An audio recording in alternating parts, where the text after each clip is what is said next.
ఆదిత్యాయ చ సోమాయ మంగళాయ బుధాయ చ గురుశుక్ర శనిభ్యశ్చ రాహవే కేతవే నమః. వీక్షించేటువంటి ఏబిఎన్ ఆంధ్రజ్యోతి ప్రేక్షకులకి శుభోదయం. ఇక నిన్నటి ఎపిసోడ్లో వివాహ వ్యవస్థలో సంబంధించి ఏజ్ విషయం, వయస్సు అనేటువంటిది ఎలా ప్రాధాన్యత చూపిస్తుంది, దాని ప్రభావంలో కలిగే మంచి ఏంటి చెడేంటి విషయాల గురించి మనం తెలియజేసుకున్నాం. ఇప్పుడు వివాహ సంబంధాలు వెతికేటువంటి క్రమంలో పూర్వకాలంలో ఎలాగా నిశ్చయం చేసుకున్నారు, ఇప్పుడు ఎందుకు తక్కువగా ప్రయత్నాలు జరుగుతున్నాయి, ఎక్కడ లోపం జరుగుతుంది అని అంటే, పూర్వకాలంలో ప్రేమ అభిమానాలు కలిగినటువంటి కుటుంబాలు ఎక్కువగా ఉండడం వల్ల, అరే మన వాడికి పిల్లలు అమ్మాయి ఉంది, ఏదైనా మంచి సంబంధం చెప్దాం అని చెప్పి బంధువులు స్నేహితులు లేదా అబ్బాయి ఉన్నాడు మంచి అమ్మాయిని చూపిద్దాం అని చెప్పి వాళ్ళే పూనుకొని వచ్చి సంబంధాలు నిశ్చయం చేసేవాళ్ళు.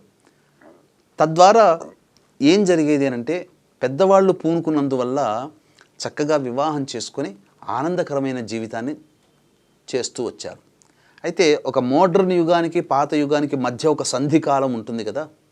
ఆ సంధికాలంలో ఏం జరిగింది అని అంటే, పెద్దలు కుదిర్చిన వివాహం కంటే సినిమాల ప్రభావమో సీరియళ్ళ ప్రభావమో ఇష్టపడి చేసుకోవాలి, నాకు నచ్చాలి, నా అభిప్రాయాలు కలవాలి అనేటువంటి ఒక ఆలోచన అనేటువంటిది ఉండడం వల్ల అప్పుడు పెద్దలు కుదిర్చిన వివాహాలు కొన్ని విఫలమయ్యాయి. అందువల్ల ఏం జరిగినటువంటి నష్టం ఏంటి, తదనంతరం పెద్దవాళ్ళు పట్టించుకునే వాళ్ళు లేరు. ఒకప్పుడు ఉమ్మడి వ్యవస్థలో ఉన్నటువంటి మనం ఇప్పుడు న్యూక్లియర్ ఫ్యామిలీస్కి చేరుకున్నాం. తద్వారా మనం ఏం చేస్తున్నాం, మన పిల్లలు ఏం చదువుకున్నారు, ఏం చేస్తున్నారు అనేటువంటి విషయమే ఎవరికీ తెలియట్లేదు. పూర్వం వివాహం అయితే ఇంటిల్లిపాది వివాహానికి రావడం వల్ల ఆ వివాహ మంటపంలోనే చూసుకొని అబ్బాయి అమ్మాయి, ఈ అమ్మాయి బాగుంది అని చెప్పి సంబంధాలు నిశ్చయం చేసుకునేవి ఎన్నో ఉన్నాయి.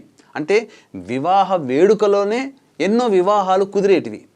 అప్పుడు వివాహ పరిచయ వేదిక లేదు, వివాహం జరిగే స్థలమే అదొక పరిచయ వేదికగా ఉండేది. అలా కొన్ని జరిగాయి.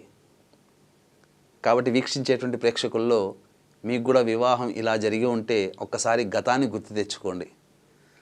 ఇక తద్వారా ఇంటిలిపాది అటెండెన్స్ ఉండడం వల్ల సంబంధాలు ఇట్టే కుదిరిపోయేటివి.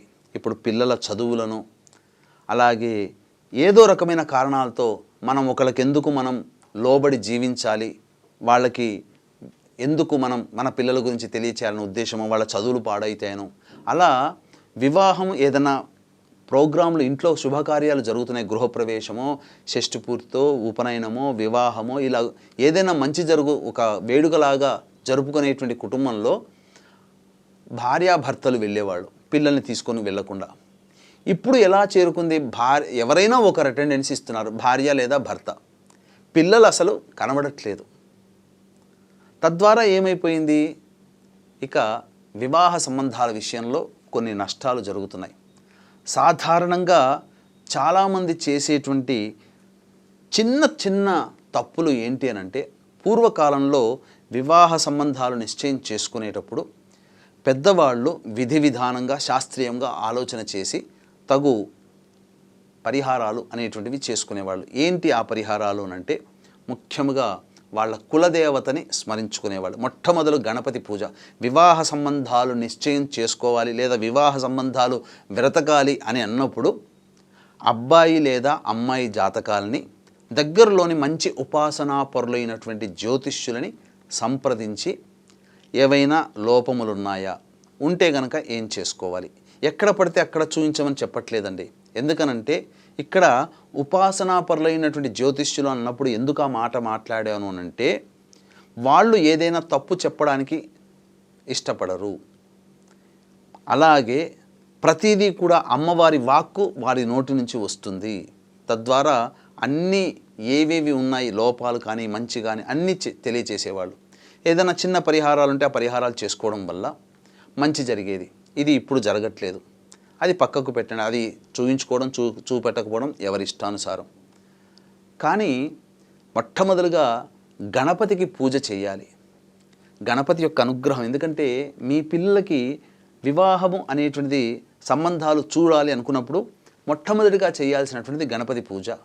గణపతి యొక్క అనుగ్రహం తీసుకొని, ఆది దంపతులైనటువంటి పార్వతీ పరమేశ్వరుల యొక్క అనుగ్రహం తీసుకొని, లేదా లక్ష్మీనారాయణుల యొక్క అనుగ్రహం తీసుకొని ఇంటి బ్రాహ్మణుని పిలిపించి ఆ ఇంటి పురోహితుడికి చక్కగా వస్త్రము ధాన్యము దానం చేసి ఆ పురోహితుడి ఆశీర్వచనం తీసుకునేవాడు. తదనంతరం తమ కులదేవత వంశదేవత అయినటువంటి అమ్మవారు కావచ్చు, అయ్యవారు కావచ్చు, వారికి ముడుపు కట్టి చక్కగా వివాహం చక్కగా నిశ్చయమైతే ఆ ముడుపు తీర్చుకుంటానని పెట్టుకునేవాడు. లేదా ఆ కులదేవత దగ్గరికి వెళ్ళి నమస్కారం చేసుకొని చక్కగా ఆ యొక్క అబ్బాయికి కానీ అమ్మాయికి కానీ వివాహ సంబంధాలు వెతికేవాళ్ళు. కానీ ప్రస్తుత కాలంలో అటువంటివి జరపటం లేదు. డైరెక్ట్గా మా అబ్బాయి సంపాదిస్తున్నాడు, అమ్మాయి సంపాదిస్తుంది, ఇక సంబంధాలు చేద్దామని చెప్పి ఇక మంచి చెడు అనేటువంటిది లేదు, వారము వర్జము అనేటువంటిది లేదు. అమ్మాయి నక్షత్రానికి అబ్బాయి నక్షత్రానికి వివాహ సంబంధాలు వెతికే క్రమంలో మంచి అనేటువంటిది చూడలేకుండా వాళ్ళకి ఎప్పుడు నచ్చితే అప్పుడు మొదలు పెడుతున్నారు. అది ప్రధానమైనటువంటి లోపము. ఇంకా ఏమేం లోపాలు చేస్తున్నారు, ఎందుకనంటే మీకు తెలియాలి మనం ఏం చేస్తున్నాం, ఎక్కడ తప్పు చేస్తున్నామో తెలియాలి. విద్యార్థిని ఎక్కడ తప్పు జరుగుతుంది, అతను పైకి రాలేకపోవడం కారణం ఏంటని ఒక టీచర్ పట్టించుకుంటేనే కదా ఆ తప్పులు తెలుసుకున్న విద్యార్థి మళ్ళీ చక్కగా ఉత్తీర్ణతా శాతంతో గొప్పగా పాస్ అయ్యేది. అలాంటి తప్పే ఇక్కడ సరిదిద్దడం జరుగుతుంది. కాబట్టి రేపటి ఎపిసోడ్లో ఇంకా ఏమేం తప్పులు జరుగుతున్నటువంటి విషయాల గురించి కూలంకషంగా తెలియజేసుకుందాం.